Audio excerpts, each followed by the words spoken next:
Naturalmente. Esta fue la primera gran oportunidad de Bonaparte. Con los oficiales de la aristocracia huyendo del país, había un gran vacío. Una oportunidad para una rápida promoción para soldados que pudieran demostrar su valía en la batalla.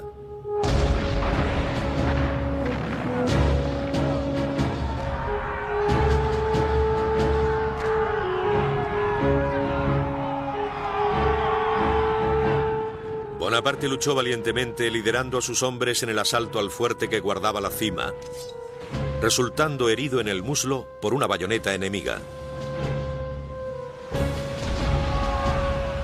10 barcos ardieron en llamas. Los ingleses huyeron. Toulon fue reconquistado y Bonaparte ascendió. En solo 3 meses, había ascendido de capitán a brigadier general.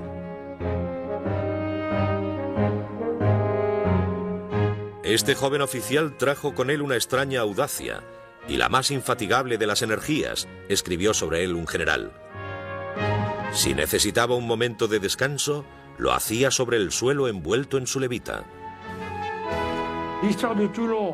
Toulon fue importante en la vida de Napoleón porque fue allí donde todo empezó. Pero Pero hay que decir que sus acciones no tuvieron nada de especial.